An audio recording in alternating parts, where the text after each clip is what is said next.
Are you ready? It's the Roundtable with me, Robert Bannon. La donna è mobile, qual piuma al vento, muta d'accento, e di pensier, bam bam, bam bam, bam bam, e di pensier, e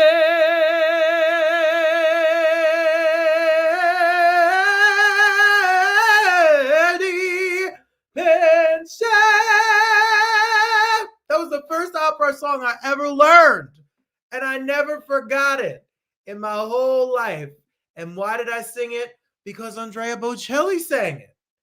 Shout out to Jeannie Donato in Teaneck, New Jersey, who told me I was Italian. My mom's last name was DeMeglio, and I needed to learn some opera. And we learned La Donna è mobile, and I was 12 years old. And that's a song you'll never forget once you ever learn it. Hi, welcome to the Roundtable. My name is Robert Bannon, and it is the Bocelli Hour here on the Roundtable. Matteo Bocelli is here, the international superstar, son of Andrea Bocelli, has his sophomore album coming out tomorrow, and we're here to celebrate it. Plus, Cosima Spender. She's the director of the new Andrea Bocelli documentary called Because I Believe, which is coming out, that you need to check out and see. It's going to be in the movies at the end of September, and it's going to talk about his journey, his story, and his vision to make this career happen. I'm excited you're here. Thanks for being here. Hi, everybody.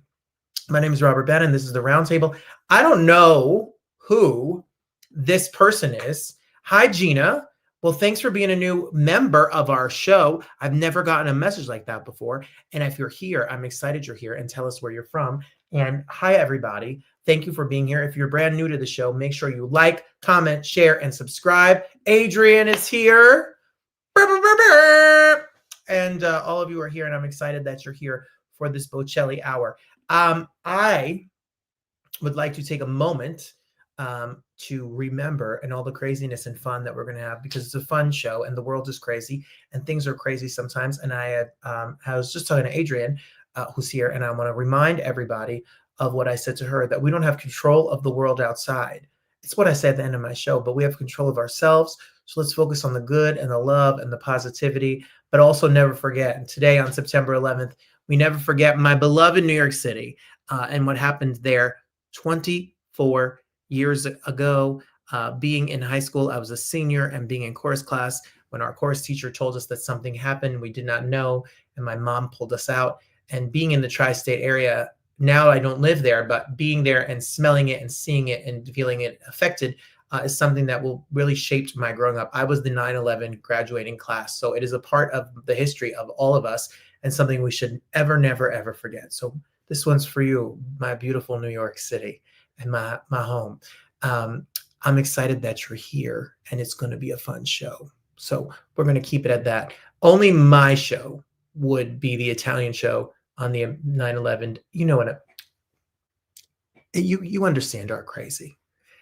Christine says, hello. Such a wonderful show ahead. Thank you, Christine. I hope you're doing so great. I know she's working tonight, so she's peeking in. And have a good time at work. And my mom is here. I love you. Thank you for being here. Alyssa is here with her 2-year-old newborn baby. You were a senior in high school too. See, that's our year. And I'm so excited you're here. I do have a hot take for you all. Here it is. It's smoking. So who would be your dream roundtable guest? Who would you be excited about if they said yes to joining our show? Make it ridiculous, make it realistic. Obviously, Keanu Reeves, no shade, Adrian, is not going to do my show, but maybe he'll do a red carpet. But so I think that we need to have a very special roundtable guest. Who would you be excited about being here? Tell me anything you want. Oh, Adrian has a question for me. We didn't plan this. Like, this isn't like a fake bit. Have I treated myself to anything lately? I have a question for you. Have you treated yourself to anything lately? I did. Well, I have a box that came to. This sounds like we made this up. So I think it's time that my show works with a real mic. Okay. So for a very long time, my sister. So Renee got me this microphone, right, for my birthday, and it never connected to my computer. So finally, I had the time and energy to be like, can we figure out why this doesn't work? And why it doesn't work is it needs an interface. And if you're not into recording, an interface is something that converts the sound from the microphone to the computer. So I bought, let me show you. Now it's really for the show, but it makes me happy. And I mean, I wore new shoes today. I bought new UGG sneakers. Well, Darius bought them, but close enough. So I bought, this is my calendar for work. So I did buy the interface this week, and it actually has voice changers. So I could like give myself a deep voice or a high voice and stuff. So starting next week, we will use the interface and we'll really have a show with real microphones. And when people listen on the podcast without the visual, maybe it will actually be good. Go Renee. So that's what I treated thanks for the question. I love a question.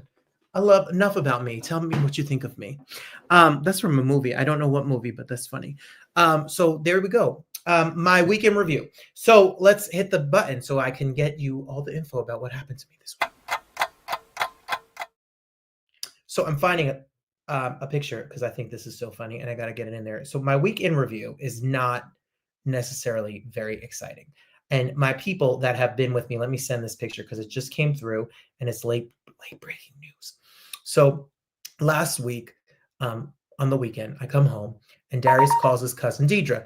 And Darius is talking to Deidre and he says, Robert, do we have anything on the 12th? And I said, no, what do you mean? And he says, we're going to go to the movies. So I'm always down to go to the movies. And I said, okay, sure. What movie are we going to see? And he says, we're going to see Downton Abbey. So I've never seen Downton Abbey. It's not something that I would ever be interested really in watching. So I said to him, well, I'll go there and I'll eat popcorn and I'll eat candy and have a Diet Coke and we'll have a little moment of a Downton Abbey. I don't know anything about it. So we put the show on last weekend on Friday night. And now I've watched almost 4 seasons. Like I got sucked in. And this is not a show that I would ever watch, but Darius sucked me in. Like he really sucked me into this show. And I actually kind of love them. It's not as fuddy-duddy as I thought it was going to be. So if you love Downton Abbey, if you love the English, I now call Abby Thompson, who's in the UK. She's now called Downton Abbey Thompson forever. The show is streaming on Amazon and you can see all these crazy people and the people upstairs and the people downstairs. And it's a fun old time. And the movie comes out. They're not paying me for this. I should get it $5 or something. They don't need my promotion, but the time has come. Time to say goodbye. That was the Bocelli element. You get it? Like the cross, like Bocelli. Time to say goodbye. You get it. So it's September 12th. Experience the motion picture event. I'll be there tomorrow. I'm not up to date. I don't know what happened to them, but I'm going to go in there and I'm going to get my snack. And that's what I did. So what I did was I chat GPT'd what would it be like if Darius, which they've now deemed Darius the Duke of Detroit. Not by them, I mean Alyssa. Alyssa called him the Duke of Detroit. So Duke of Detroit, Darius, and me, if we lived in Downton Abbey, here is us. Yes! Yes! I love it. I don't know if interracial gays were allowed in the Downton Abbey, but there we are. There we are. I look like I am a snake oil salesman, and Darius looks like he's very astute there. And there we are. I might have to frame that and put it in the house. That is he is such a classy guy, people. He has different forks and 2 different, the punch bowl. We talked, Nathan Lee Graham said, it's for punch, darling. He has a punch bowl and another punch bowl. And then his mother offered him another punch bowl. And he said, yes. I'm married to a very classy man. Like if I don't tuck in my shirt to go to work, he gives me a stank eye. So we live Downton Abbey here in Detroit. This is Downton Bannon Manor. So have I had Lynn on my show yet? I have not. We talked to him for about 4 minutes. Adrian talked to him, but I really want to have, I want him to do an interview like this. But anyway, I'm sorry. I'm not supposed to give the answers yet. Thank you, Latte. So that's what I did all week. I went to work. I worked. Darius cooked, made turkey wings. He baked chicken. he made lasagna. Like he's been cooking and cooking and cooking and cooking and cooking and cooking and cooking and watching Downton Abbey and cooking and watching Downton Abbey and cooking and watching Downton Abbey. And this is what the life everyone said I was going to do when I came to Detroit and got married, and I was going to slow down and chill out. And I didn't believe them, but I did ask Adrian. I really thought I was my mother. Like I didn't live like this in New Jersey. I just ran and ran and ran and ran and ran and ran and ran. So question is, what does Darius think about the Harry going to see King Charles? Well, he's talking to our neighbor. I see him in the backyard. So when he comes back, we're going to have to ask him. So big old international show here today. Are you ready for my shameless plug? I'm ready for it. Here we go. 'Cause I'm shameless. Oh, you know, the Roundtable is on every single day on the Broadway Podcast Network, Broadway World, iHeart, Spotify. I've been starting to say that in the beginning of every episode, and I feel like such a dork. And I'm so grateful and lucky that we have these amazing platforms. Tomorrow on Broadway World, it will be Matteo Bocelli. I think sometimes we can break the rules and have someone who's got a certain acclaim to do Broadway World and the Broadway Podcast Network. And in the coming weeks, we have some really fun Broadway World interviews and some really fun interviews. I had a really fun interview. This is not going to be for all of you. If you are of a certain age, I did an interview that's going to be up tomorrow with Kiki Shepard. Now, you know, Kiki Shepard is the lady who came out on Showtime at the Apollo and would put her hand over the contestants and she'd wheel out the log to rub the log for good luck. Oh my God, I loved her. I called her Auntie Kiki and she called me Nephew Bobby. And it's a ridiculous interview. We don't know how to use technology. We say crazy random things. We talk about Chiller Theater, which is an autograph convention that she's going to be at the end of October. It's a wild interview that's worth a listen tomorrow or a watch on YouTube. It is stupid. And in next week is the Gay Boys of Television. That's what I'm calling it. I don't freaking care what it really should be called. I'm not going to say that publicly. I mean, I guess this is public. But the Gay Boys of TV are going to be here. Raphael, he is let me get his full name. Hold on. That is it Vasquez? I think it's Raphael Vasquez. I should have known this. Oh my God, I'm fired. Oh, he's not gonna do my show now. Raphael is going to be here. Oh, Jesus. And he is actually, his people have been so sweet and so excited to make this happen. Raphael Silva has got a brand new show called The Compatriots. He's from 911. 911, not Lone Star. Maybe it is Lone Star. 911, and he's going to be here. He has a brand new show. He is an out and proud guy, and he's going to be here next week. I can't wait for you to see him. He's 911 Lone Star. Dylan Burnside from Pose will be here next week. He just bought property in the South, and he's renovating a home, and he's going to tell us all about it. You know, he is from Pose. He was Damon's boyfriend on Pose. And he'll be here to dish all the tea about what's been going on in his life since then. And then real world star, movie star, Disney kid star, soap opera star, Mike Manning. Mike Manning will be here as well next week, who's got a great husband. And we have a conversation about what it's like to be married. So next week, Raphael, Mike, and Dylan all here on the Roundtable for a...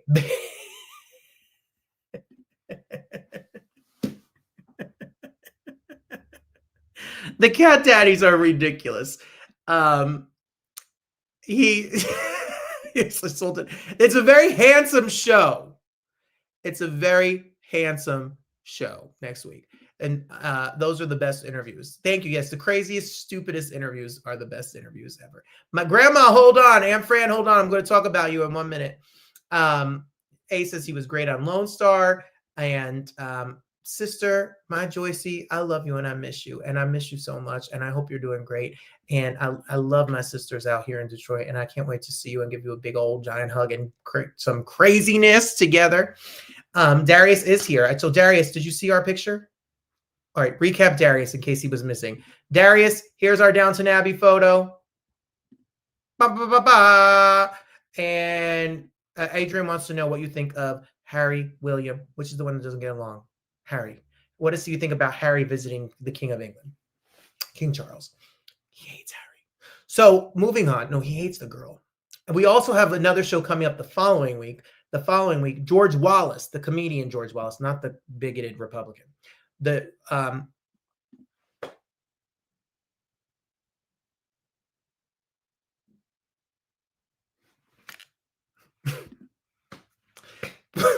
George Wallace, the comedian, will be here. Plus, talk about the show. Are you ready for this show? You are not.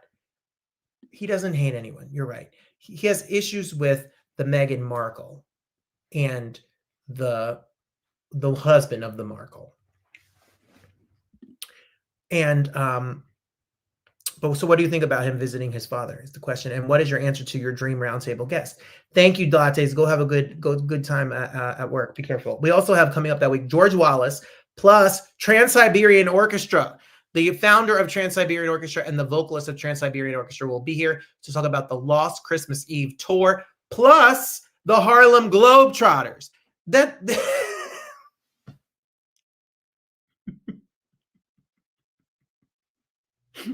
the stupidest show I've ever heard. Remember Stefan on Saturday Night Live when he would say the hottest club in New York? Like, this is an episode of like the hottest podcasts in Detroit. They have people like Vegas comedian George Wallace, Christmas with the Trans-Siberian Orchestra, and the Harlem Globetrotters. How are we going to tie that together? I don't know, but we're going to do it. Oh, Alyssa says to Darius, have you ever used ChatGPT to make your dog into a human? Oh, you know I'm doing that after this. You know. Here's the dog. Why am I running so? Hi, girly. That's a baby girl. All right, I'm going to do that this weekend. I'm going to put it on the show next week. Thanks, Alyssa. Darius refuses to use the ChatGPT. He's not fun about it. That's funny as heck. And so that's our update. We got a lot of great shows coming up. If you like the Harlem Globetrotters and you like Trans-Siberian Orchestra and George Wallace or a bunch of gays, welcome to the Roundtable. All right. Let's keep it moving to my Detroit moment. Here we go. You better lose yourself in the music the moment you own it. What up, though? So this last week we went, my brother and sister-in-law call us every Saturday and they FaceTime us with their baby, with our niece, Cora. And we were talking and they had Mexican food. And then the Mexican food was in our head. And if you were on the pre-show earlier, you know, Darius loves nachos at the movie theater. And so what we did is we went over to a part of Detroit, which I've not spoken about yet on the show, which is Southwest Detroit, which is super duper cute. And I fell in love with it the first time I went over there. And it's a part of the town called Mexican Town. And Mexican Town is an entire section of Detroit that not only does it have great restaurants and bakeries and that sort of thing, but there's a very big Hispanic culture that lives over there in Southwest Detroit, and they have made it their own community, and it's got some really delicious food and flavors. And so it's like a strip like this, a long strip where there's art and statues and everything, and a lot of fun writing on the wall. And so you don't think Detroit looks like this. You all get we get such a bad reputation here, and all these grocery stores and different things like that. And we went to a restaurant and had delicious Mexican food. I had the little sampler because I had never been there before. So I tried a little bit of everything. And then Darius had his nails match his drink, his margarita. He got something called cat eye nails, where they painted his nails and then they used a magnet to pull the glitter to a design like it looks like a cat eye slit. I was like, oh my God, your nails match your drink. That is a Duke. That's the Duke of Detroit right there. And so shout out to Mexican Town. There's so much to do here in the United States and in Detroit that I rep our city here. And when you come to Detroit, make sure you could take me to Mexico Town. Come on. Mexican Town? I can't ever get it right. Just go with it, okay? Let's keep it at that. And I love you all so much. Thanks for being a part of that. Let's move it along to my favorite thing. They're quick. My favorite thing in my Hey Friend Hey. Are you ready? Hey Friend Hey first. Go. I'll be there for you. How you doing? Can we shout out to Wilson Cruz, who has done our show twice? We love Wilson Cruz. Darius loves Wilson Cruz. Adrian loves Wilson Cruz. I'm sure you love Wilson Cruz. Shout out to Wilson Cruz, the advocate, the amazing political advocate who stands up for the LGBT community, the HIV research community, standing up for queer television rights and all of this stuff. He's doing off Broadway. He's going to be off Broadway for 3 weeks at the Tank. We really love the Tank. He's going to be in Stan Zimmerman's Right Before I Go, which we've talked to Stan. We work with the Tank all the time. And there's a group called SL24, Unlock the Light, which is a suicide prevention group that works with queer and straight people and everyone that's trying to end suicide. And you know that teen queer suicide rates have skyrocketed over the past few years. Well, Wilson Cruz has joined that, and he's making his off-Broadway debut with it. And we love you, Wilson Cruz, and we really, really appreciate we love Wilson Cruz, and we are really, really excited that he's going to be off Broadway and at the Tanks, one of our favorite places. We do all the shows at the Tank, end up coming and talking on the Roundtable on the show. So we need to shout that out. And moving on, we have my favorite thing, also a diva legend superstar that I'm gagged about this moment that you need to know. You get a car! You get a car! You get a car! You get a car! They just released the cover of the Liza Minnelli autobiography, and I'm excited. I cannot even wait, Paul. Somebody get me this book. The incredible Liza Minnelli new book, memoir called Kids. Wait till you hear this. There's the beautiful picture. Her memoir is coming out next year. She told it to Michael Feinstein, and Michael Feinstein puts it all in together and makes this book about her life and her journey from her mom to her marriages to her incredible EGOT-winning career. And it is my favorite thing. I am obsessed and ready to read this book. If you asked my answer to the hot take, who would be a dream guest of mine? Yes, Barry Manilow, I want to have over here on this side so badly. Like so badly, but I really would die to have Liza. And I know Liza doesn't do interviews like that anymore, but I really would be excited. I don't even care what she talks about. She could sing the phone book. She could talk about gibberish. She could just do crazy things, and I would be so excited. I'm so excited about her book. You could pre-order the book on Amazon for when it comes out next year, and I'm sure it's going to be a bestseller, and people are going to be excited to see all the tea and excitement in Hollywood history that she shares. Here's your answers to the question, and we could probably get some of these people. I'm just saying, maybe. Christine says her hot take would be to have Rosie O'Donnell, and Adrian asked me about her, reunion from her show with her. John McDee, Seth Rudetsky, Jeanette Barber, Ray Machera, and Joey Cola, who was the Warren guy, with some staff and the band. I tried to get Rosie on when she was doing her show overseas, and she wasn't able to do it. John McDee's been here. Seth has been here. Jeanette Barber's really funny. And Joey's really funny. And we could try to work on that one day. And Christine says she knows some of them, so she may be able to help. So I'll send that to you for sure. Adrian came up with this idea. She told me this the other day. One is Queen Latifah, which Adrian said, can you get Queen Latifah on your show? I would love to have Queen Latifah on my show. I don't think we're famous enough to have Queen Latifah, and I want Barry so bad. Thank you, A. Your answer made me smile. That's the right answer. Barry Manilow.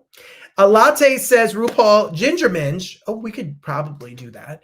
And Dan Levy. I love Dan. Me and Adrian went to a concert and we saw Dan Levy and sat near Dan Levy. I love Dan Levy. And I love RuPaul. And I love Ginger Minge. I can't believe Ginger Minge. I think Ginger Minge has done this show. I'll get back to her on that. I'm trying to think. I can't keep track anymore. It's gotten to the point where I sometimes don't remember. We're 1,000. Terry said the dancing UPS guy. We could ask the dancing UPS guy. Why not? I don't even know who he's talking about. What does my husband do when I'm not with him? Watch Dancing UPS guys. I'm going to find out who it is. I'm going to get him for Darius's 40th birthday. We'll get him for Darius's 40th birthday. Shh. And then the Cat Daddy say Cara DioGuardi, which I love. I really, really love Cara DioGuardi, from a songwriter and American Idol. Broadway musical director and amazing pianist, Mary Mitchell Campbell. We probably can get that. Phantom understudies and 20-plus year ensemble member, Jeremy Stroll. I know Jeremy. I did a show with Jeremy. That excites you? We could do, and they just saw Masquerade. I can't say it without singing it. And Stark Sands from Kinky Boo. Can someone write this down? Okay. DM me about that. We could get Jeremy here for you, for sure. Okay, I love that. And Alyssa says Carol Naso, which I would really love to have Carol Naso. And Alyssa and me went to Carol Naso when we were youngsters, and that's where we learned how to sing and dance. I'm dead. The Cat Daddies did a Queen Latifah marathon with their sisters a few years ago. She's amazing. from the DVDs at Blockbuster. What is a banana baseball player? Y'all are too cool for me. Listen, I'm going to work on that whole list, okay? I promise you. You gave me some homework. I love you all so much. I appreciate you all so much for sharing your info. And this show is very special for me because Jeremy's your favorite Phantom? Okay.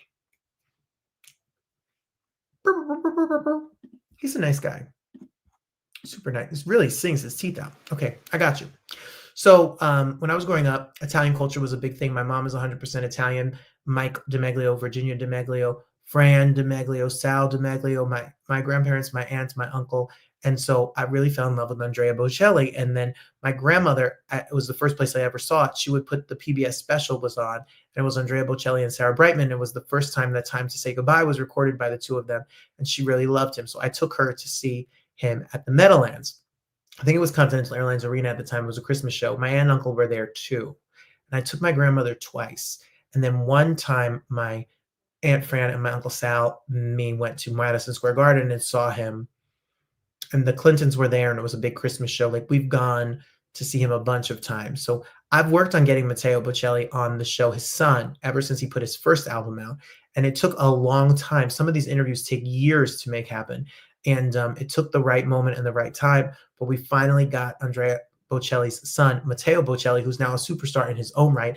And I talked to him about my family's hometown of Ischia and so much more in this exclusive Roundtable chat. He's not doing a ton of interviews, but he is here on the Roundtable. And thanks to my Surefire family, they've gotten us a lot of great musical guests over the past few years, and Broadway guests. And relationships is really what it's all about, making the guests feel good and working great with their team. And that's when people ask me, how do I start a podcast?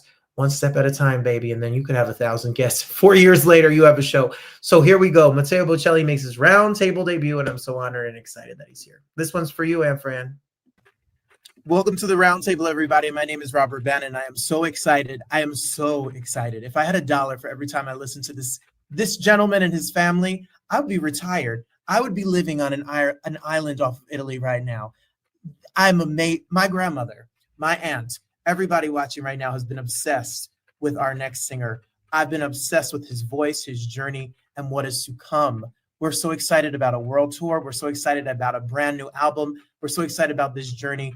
Matteo Bocelli, it's an honor to welcome you to our show. Welcome to the Roundtable. Thank you for being here. It's my honor, and thank you for this incredible introduction that I probably don't deserve, but thank you very much. Have you heard you sing? You deserve it. That voice is gorgeous. Thank you. Gorgeous. We're here. You have a brand new album, everybody, Falling in Love. It comes out Friday. It is out. You can stream it. You can listen to it. And you can also get tickets to the world tour all around. Literally, Matteo, you're a busy man. Yes, I must say, that I'm quite busy. I'm now in New York for some promo. Then I have a showcase both here in New York and in Los Angeles next week. And then I fly back to Italy because I have my European tour kicking off in Tallinn, October 11th. And then from there till US, because I'm coming back to US at the end of November till December 19th. And then many more shows to be announced for 2026. I'll probably be back in South America, USA again, and also Australia. Well, we need all the dates. Everybody needs to get their tickets, and we need all the dates. You can go to Matteo Bocelli. I'm rusty. I took Italian in high school, Matteo. I tried. I'm too embarrassed to try it with you. MatteoBocelli.it is the website, or you could just go to Instagram. Go to Matteo Bocelli on Instagram, and you can follow and find all the information about the dates. Tell us about the album. The singles you released, gorgeous. Your voice is so gorgeous. The arrangements are gorgeous. What are we going to hear on this record? Well, it's definitely going to be a next step compared to the previous album, where obviously I was very excited and satisfied about the songs, but we were coming from the COVID time. You can kind of like feel the distance in the production because obviously we were not able to live, day by day with the producers. And this time I had a chance to work on the production at my place. And we basically built a sort of studio at my house. And we basically worked on the songs between a plate of pasta and another one, because I was also cooking for everyone. And in my opinion, music should be okay. This is Siri. Siri's you bring up food, everybody wants some. That's it. We all have some food? They're coming out of the woodwork. And then don't ask me why the music just started. This is the very first time that happens. But yes, I was saying that to me, music has to be done, this way. It has to be about gathering together, exchange of opinion, thoughts, and basically that's what we've done with this new record. It's gorgeous. People need falling in love. It is for anyone who's falling in love, wants to falling in love with yourself. Anybody who needs to have some beautiful music in their home or in their car or at the gym, he's got you covered. What have you've grown in your music as well? It's more sophisticated. It's more grown. This first album is so beautiful. It was so beautiful. And this album is just, it's like that album times 10, times 100. It's just your vocals and this production. What have you learned from the first record till now? Yeah, let's say it's another type of work. No, I always dreamed of a record that felt more organic, more real, more authentic. And again, the big change, the big difference was made by the fact that we were all in the same room, not just me and the producer, but the musicians as well. They were the bone structure of this record: guitar, both electric and acoustic, drummer, bass player, and the keyboard guy. There was also the synth. Then obviously, you can use library sounds, but you want it to be. I wanted this record to be played. That's also why it kind of like feels like a live, type of live production. Can you hear the music counter? Because it just started the music. No, I don't hear it. We don't really hear it at all. Because otherwise, Do you want me to stop? No. Because there's music playing from the phone that Siri started on his own. Don't ask me why. But actually, if you give me a second, let me. Go ahead. No worries. I don't know what happened here. This is so random. But here we are. I'm back. No worries. Not at all. But you've been studying, when you talk about playing and you in the studio, you have been a musician. People know you for singing, but you have been a musician for a very long time. You've been playing piano since. Even musician is a big word, but yes, I've been playing piano since I was 6-7 years old, and definitely piano is my main instrument. Is the instrument with which I feel the most comfortable. Most of my writing starts from a piano, even though lately I've been trying to write more and practice a lot more with the guitar, because I really love the guitar. But yes, I'm not very good at anything. No, that's not true. You can sing. That's something you're good at. What do you think about the tracks on To Get to Love You, Falling in Love, Love Like This, Loving You, all of these songs? What do you hope who do you hope listens to this? What is in your head when you hear your music is being played? It's a date, it's a dinner party, it's a drive in the car. What do you hope people snuggle up and get a drink of wine and and listen? Yeah, mostly I hope my music to be a music that people listen, and that it's not just the background of a store, let's say. But again, as long as brings peace and some would you say like lightness? Yes. To people, that's to me, that's, I would say, it's mission accomplished. No, like once you're able to give people emotions and feelings, it's what you want. And I really, again, I'm very proud of this record. I'm very excited about these new songs. I'm excited about the new live show, because obviously I know that for some artists might not be a lot, but 2-3 years touring with the same music, then at some point you want to bring on stage new music for your audience. What is your live show like? What are we going to see on this tour? Well, my live show is a mix of of songs that comes from my repertoire, like from my music, my albums, but also there are a few covers because people expect certain classics from me. I hope one day to be able to make a whole show just with my music, but at the moment I still keep those songs that people expect from me. Like, for example, in the record there's Caruso, Yes. and it's the song with which I usually end my shows. Also in the record, it's the 11th song, is the last one. That's a song that my fan base really asked me to record since a long time. So I was like, I think this is the right project to put in this song. It's a song written by an incredible singer-songwriter that unfortunately is not with us anymore. It was the incredible Lucio Dalla. And yes, it's a song that I used to bring on stage together with David Foster. He's one of those people that always believed in my voice, and I have to thank him a lot for everything he's done for me. And from being the only song that I used to perform on stage today, again, it's the song with which I end my shows, and so it means a lot to me, that the piece of music. And it's out, and now you can stream it. Now it's available, and you could definitely see it live if you're around the world or you're coming back to the United States. He'll be back here next year. Just keep following and staying up to date so you can see what's up. What is it like to come to the United States versus the shows in Europe and your home in Italy?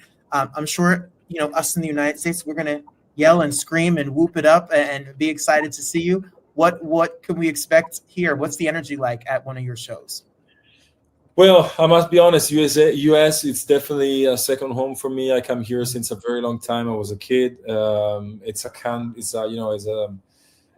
country that gave a lot to my whole family, and so we're very grateful for this. And I'm very happy to be able to bring my music everywhere in the world, and US as well. And again, it's one of the places where I perform the most, and so I'm excited. I hope that the fans are going to be very excited as well about this new show. And nothing. We just have to wait a few more days. And let me tell you, his shows sell out. And people, listen, he does these big giant theaters, and they're gone. The tickets are gone. So if you're looking for a Christmas gift, if you're looking for a holiday moment, you better get a ticket today, because you packing them in. You pack them in the seats. So go to the website and get your tickets. Your language, your English is so good. My Italian is so bad. No, you sing "Come stai?" Arrivederci. Arrivederci. Pronto. I'm good. See, I got some. So when you sing in a bunch of languages. How for? I sing mainly in English and Italian, but I also sing sometimes in Spanish. So learning English, is that something that has always been a priority for you? Is that something that you always studied hard? Did it come easy to you? Well, English, it's a language that definitely I cannot say that I speak since I was little, because when I was little, I was learning step by step the language, but definitely I learned a lot through the music, and I've been singing a lot in English since I was a kid. So I can tell that I learned a lot English through the songs, and again, traveling. And I hear you, and I was reading some interviews with you, and you say people call you the crooner, and I love a crooner. I love the old school crooners, the Sinatras and the Tony Bennett's and the great showmen. I wish. So no, but you've got that style and that flair, and you have a class. There's a class and a certain reputation that you have when you hit the stage. Are there people that have inspired you from different generations? Who do you look back to, especially in American singers? Yeah, definitely Frank Sinatra has been an icon. I always appreciated everything he's done with music, and so I mean, what can you tell about Frank? He had the voice, he had the songs, he had the presence, the charisma, most of all. And so he's definitely been an inspiration. But I've been, following, I've been a lot into the pop music in the pop world, and, starting from, Lionel Richie, Elton John. But at the same time, I love Ed Sheeran. I love the modern pop.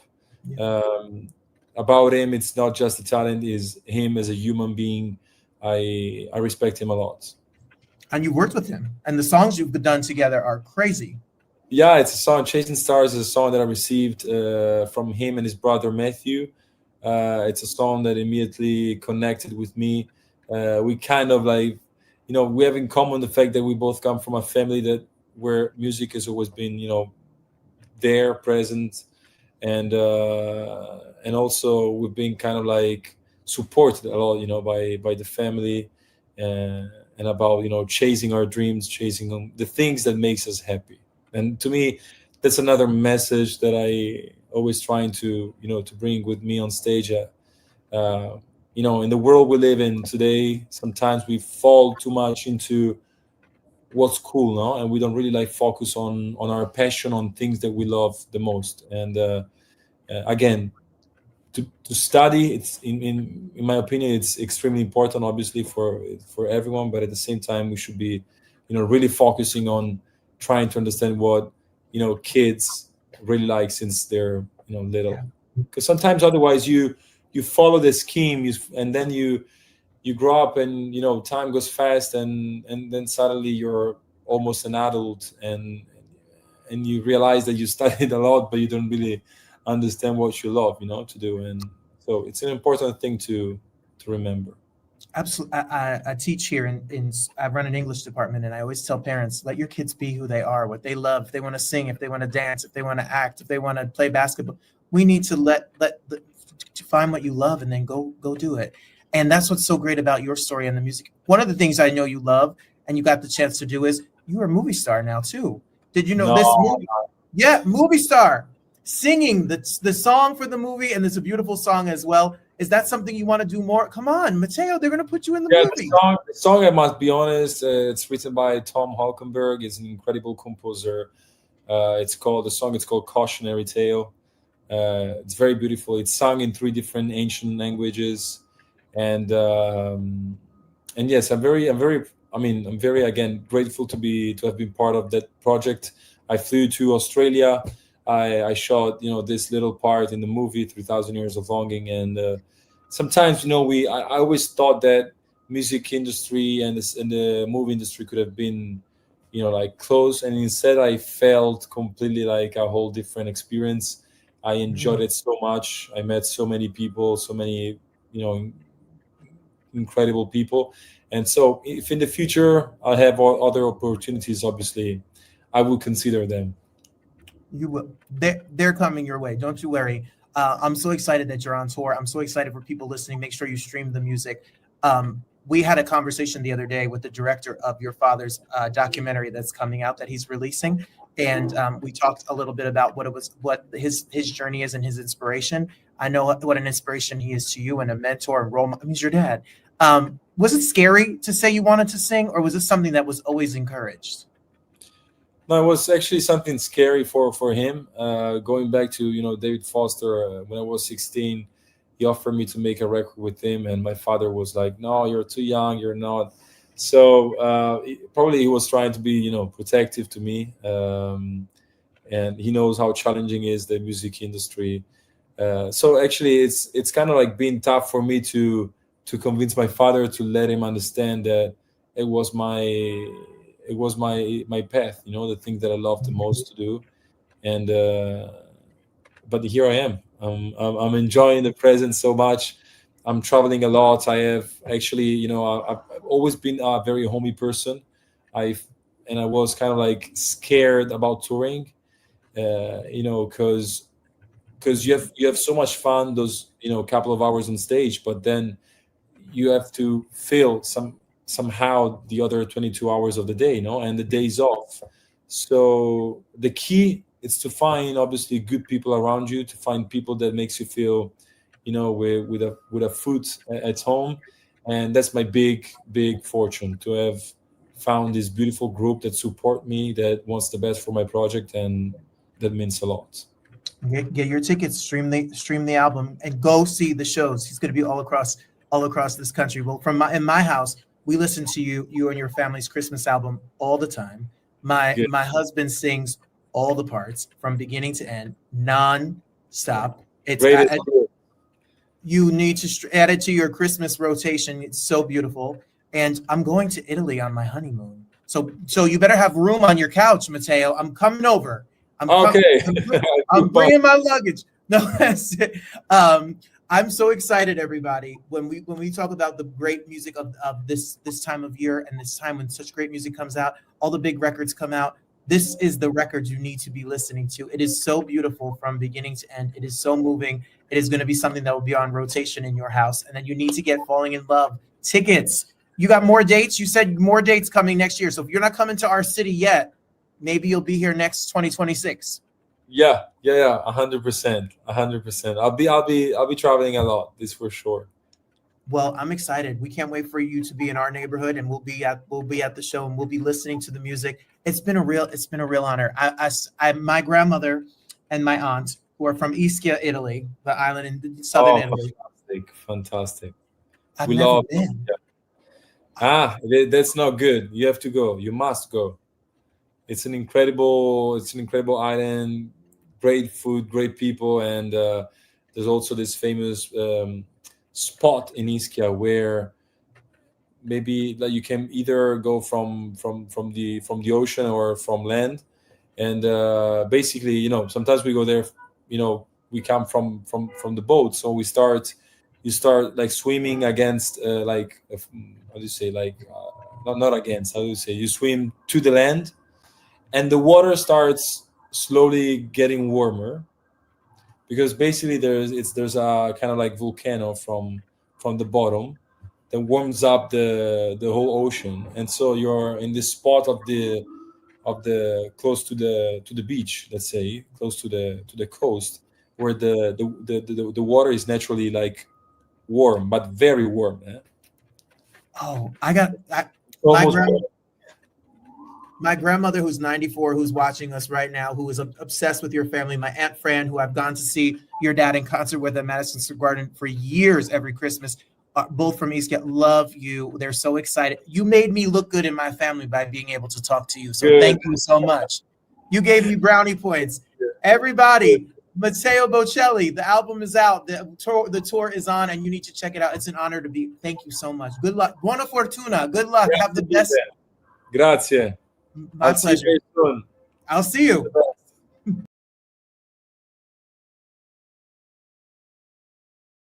How cute and sweet is he? I made a costume change. It's time to go to bed, y'all. I'm going to get on the couch, and I'm going to watch Downton Abbey. Very sweet. Very, really great. I'm very excited for him. Yes, thank you, Rosemary, my friend. Thank you so much. I appreciate you. Really sweet, Mary. She plays the mom in my big gay Italian wedding with me. Really great, adorable. He has such good hair. My goodness, I wish I had his hair. It's so good. That's what I said to him. Oh, you have good hair. That's the second I said to him when he first popped on. Speaking of his dad has a brand new documentary that's coming out. That's going to be a feature film in documentary theater, like in theaters, like at the AMC. And I got a chance to speak to the director. So I was like, we don't normally put directors on the Thursday show, but it just fits so well that we have Bocelli Hour. So here's a quick chat with Cosima Spender, all about the brand new documentary about Andrea Bocelli. That really sounds fascinating to me. Take a listen. Well, we're huge fans of the Bocelli family. Matteo Bocelli has been here. We have loved the music of Andrea Bocelli, and I saw a press release that a brand new film, Andrea Bocelli, Because I Believe, was coming to theaters and going to be all around the country, and I needed to know more. He is amazing. I mean, he's riding horses and playing piano and doing everything you think he probably could never do. He changed the face of music, and we have the incredible director here to tell us all about it. She's pretty incredible herself. I believe she can do any movie. She's done a whole bunch of movies out here, and we're really excited to welcome her to the Roundtable. Cosima Spender, welcome to the show. I almost got it right. I got nervous. Cosima Spender, that's it. That's me. Whenever it's a name and I get so nervous, I chicken out when the moment comes. Welcome to the show. Thank you for having me. So when did you're out in London right now. It's late at night, almost. No, not that late. It's like 6 p.m. Okay. And you're here chatting with us. Thank you for spending time with us. It's a pleasure. So when did you decide that being a filmmaker and a director, when did you get the bug to do this? Well, it really happened about 25 years ago. I was traveling a lot after university, after college, and I was taking a lot of videos and photographs. And then I decided to go to film school and study how to make documentaries. And so I did that for 3 years. And I kind of came through it from ethnography, which is a very kind of traditional, old-fashioned way of approaching documentary. But I changed at the National Film School. I kind of changed my style, and now I'm open to many different things. But I seem to be doing a lot of Italian subjects because I was born and grew up in Italy, and there's not that many documentary makers out there in Italy, but there's a lot of stories. So I am very lucky and fortunate to be able to depict so many Italian great stories. Where in Italy did you grow up? Well, funnily enough, I grew up about an hour and a half away from where Andrea Bocelli grew up. So when they knocked on my door saying, "Are you open to doing this documentary?" I said, "Well, sure, why not?" Because, you know, I knew he was very attached to the land he came from. And I am also very attached to this land because Tuscany, you know, it kind of really gets under your skin, and there's a strong sense of Tuscan identity when you grow up in such a beautiful place, really. It's really about the smell of the earth and the nature and the way people are, the sense of humor. So we really kind of connected on many different levels. And he's a really busy man, but the fact that I had grown up in a rural area near him, I was called Cosima, like one of his oldest friends is called Cosimo. So I think he was relaxed. And it kind of made me perfectly placed to capture the atmosphere in his household and to capture the atmosphere that he has, and to help him tell his own story, because really I was an enabler here. He wanted to tell his own story in his own words. And of course I worked for like more than a year on it, but I was kind of being a vehicle for him to tell his story in a way that he wanted to tell it. I mean, he didn't interfere at all in how I made it, but he kind of trusted me. Once he decided to trust me, then it was, you know, he just kind of let me into his house and with a crew. And yeah, it was amazing. Well, the film is going to be out in theaters September 20. Amazing that a lot of documentaries go straight to streaming. They do the film fest. You got a theatrical release just like that. It'll be around the country, around the world, starting on September 21st. So if you love his music, if you love opera, if you love documentaries, if you love inspirational stories, Italian culture, whatever you love, this is a film for everybody. For me, my family, even though my last name is Bannon, my mom is Rose DiMeglio. We're from Ischia. We're from Southern Italy. And growing up, when I think of Andrea Bocelli, I remember taking my grandmother to see him at Madison Square Garden. I remember going to Central Park and sitting in the rain and seeing his concerts. If you grow up in certain homes with certain types of culture and art, especially in Italian, there's a lot of pride in what he has done to opera and this style of music. How do you tell that story and give it a beginning, middle, and end? That's what amazes me about a documentary. How do you frame this story? Well, with him, it was such a kind of epic story, this countryside, this boy from the middle of nowhere, this countryside boy that suddenly, you know, becomes successful quite late in life because he was in his 30s when he really got his break. But he had never stopped believing in himself. And he had always held on to this dream, which was to make a living through music, which was his passion. I mean, he's a really clever, intelligent person. So he'd got a law degree and kind of done all the proper things, but really opera was his passion since he was born, because he loved opera from the days he was in hospital as a little boy when he had his trouble with his eyes. The guy next door was playing opera and that distracted the baby. So opera was his passion and his soul. And when he became a teenager, he decided he really wanted to integrate with more boys his own age. And he was lucky that, you know, a couple of the boys in his class really took him under their wings and taught him how to dress like a teenager. So he, you know, kind of away from his grandmother's, because his grandmother used to be this very traditional woman from a different century. He used to kind of put brilliantine in his hair and dress him with suits. But when the teenagers got hold of him and said, right, we're going to make him our mission, he's going to become a proper teenager. And then they had to lure him away from opera, and he kind of became familiar with pop music. Really, it was a way for him to fit in to his cohort. And he became a very versatile artist because he is a great pop singer, but also an amazing opera tenor. And he is able to bring a larger audience to opera thanks to the pop. Yeah, so the beginning, middle, and the end, it was quite the narrative arc is simple because it really was a biographical stories of how it all happened. Because sometimes you have to make films, more interesting, or you have to be clever with the structure and build up a kind of mystery, or But in this case, it is a straight biographical narrative. But because his story is so extraordinary, I mean, it's all there, and the music is extraordinary, and he's pretty amazing because, can you imagine? He can't see, and he goes horse riding alone in the woods. It's just, he goes skiing. Oh, and in the summer I was saying, but Andrea, when you go on holiday on your boat, do you actually swim? And the guy who was with him said, does he swim? He goes windsurfing.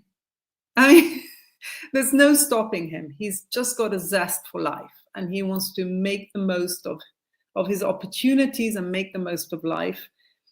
And he has this optimism that's infectious. And I hope everyone that watches the film is going to come out not only having a dream, but believing in that dream and focusing on the positives and the optimism, that he carries with him. I don't want to go windsurfing. And never mind, my God, it's amazing. So I'm so excited to be able to check out the film. So for you, do you see any parallels? I'm sure when you said I'm going to be a documentary filmmaker, people must have been like, and how are you going to pay your bills? How do you make it? Totally. But you made it, and you were tenacious, and you had to be creative, and you had to have luck and talent and skill. Luck. Oh my God. So but you also have to harness the luck.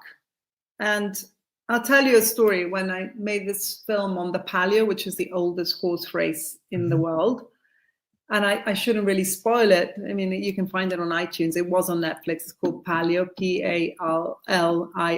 It's the oldest horse race in Siena, and there's 10 districts taking part in this horse race. Yeah, that's it. And honestly, my producers couldn't believe it because I could only choose 2 or 3 characters of the jockeys to follow in the lead up to this enormous race. And if you choose one district, you can't go with the enemy district. So you had to really it was hard. And there's no way everyone's going to let you in, because if you made a deal with that district, there's no way we're going to let you in. And I grew up in this town, so I knew a lot about it, but I wasn't really part of the nitty-gritty. It's basically a game of corruption. And it actually taught me a lot about systems and how they work. It was an eye-opening experience. But I was so lucky. The jockeys I chose that summer to follow, and I only chose 2 or 3 out of the 10, they became the protagonists of these races, and one of them wins. And, all along our filming period, people were like, ha, ha, ha, ha, you're putting all this energy into making this documentary. Ha, ha, ha, ha, ha. Everyone who's done it never manages to follow the winner. Ha, ha, ha, ha, ha. Your producers are putting all this money in your film, and, they're mad. You're all mad. You're all mad. And I just had this self-belief, and in the end, it paid off. That was my lucky moment. And it did kind of change my life. But was it luck, or was it instinct, or was it the zeitgeist? Or it's really bizarre. And, we all have different religions or different belief system, but everyone in the world believes in luck, right? And what makes luck? Do you create your own luck, or I don't know what it is. It's a longer conversation. I think for you, you're right where you're supposed to be, because it led you to this moment and whatever's to come after this. And you're in your destiny. You're in your path. This is what you're supposed to do.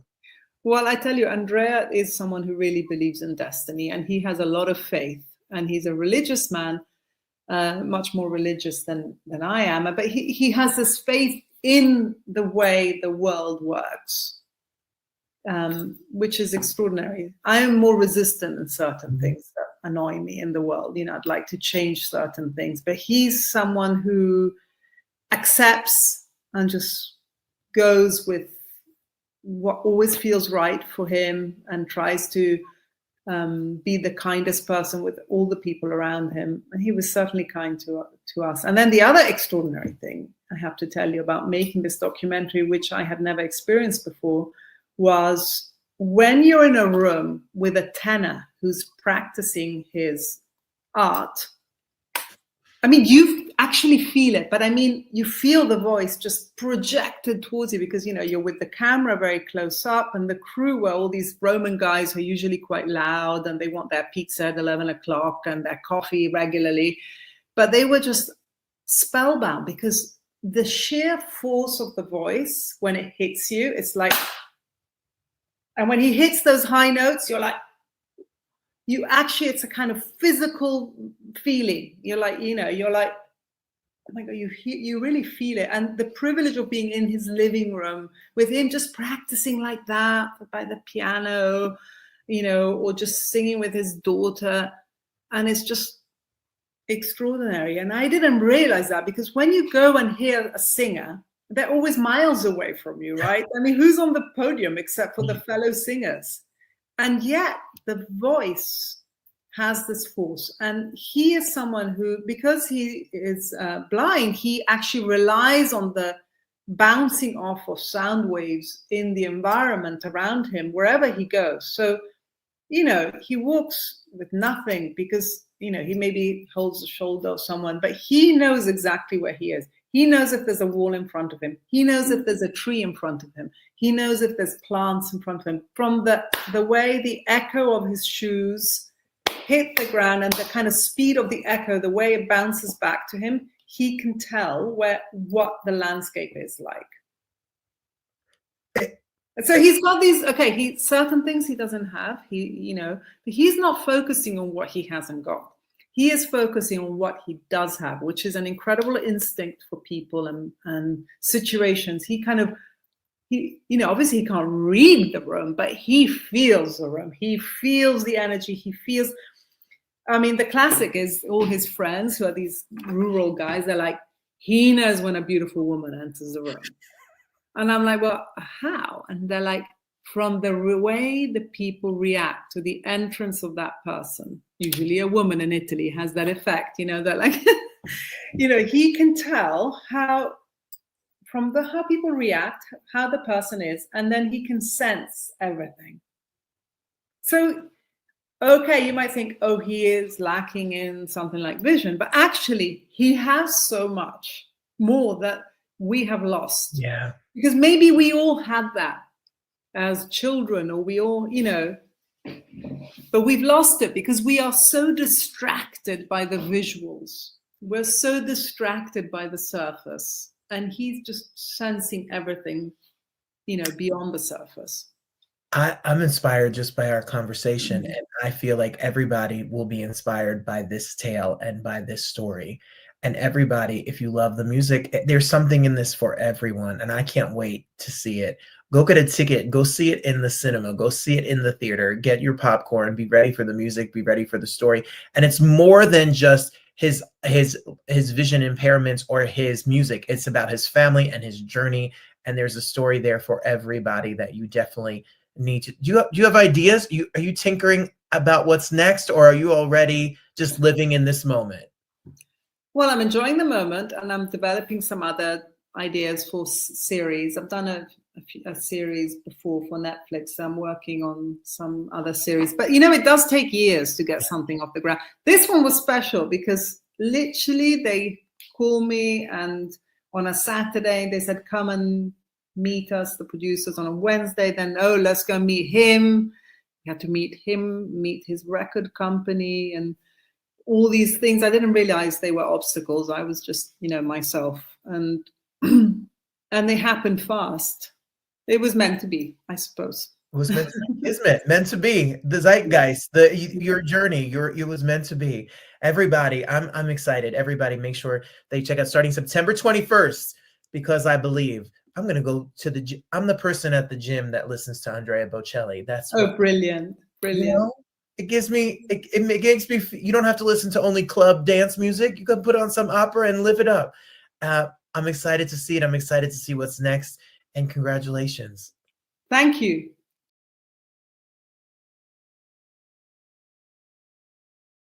That Mike Cosima Spender. There you have it, everybody. Another roundtable in the books, 166. As we come on, thank you all for the telling me how much you loved Matteo. Thank you. I appreciate you all, and have a great, wonderful weekend. The world is really crazy, so I look forward to you finding some peace and sitting with yourself and giving yourself some self-love and appreciation. Turn off the news, turn off the social media, and fall into a crazy book or a fun movie, or do something good for yourself, because I think it is very important in these times that we try to take care of one another. So I implore you to try to be good to one another. There is more good than there is bad. There's more love than there is hate, and there's more joy than there is sadness. So make sure you find it and focus on that. I said on social media earlier today that Black lives will always matter. I will always stand with the trans community and the LGBTQ community. I will always support freedom and rights for women and minorities, and everybody out here in this human race has the right to love, be safe, and to be heard. So don't forget that when you hear all this craziness and all that noise.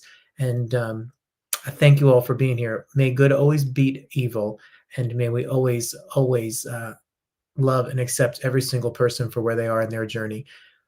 People in glass houses, I wish you nothing but the best. The best is always yet to come, and I love you all so much for being here. So have a great weekend. Until next week, I'll see you next week with the gay boys of TV. And then the Harlem Globetrotters. Welcome to the roundtable, and good night. Buonanotte, as Matteo Bocelli would say, and I'll see you next time. Bye, everybody. Where's the button?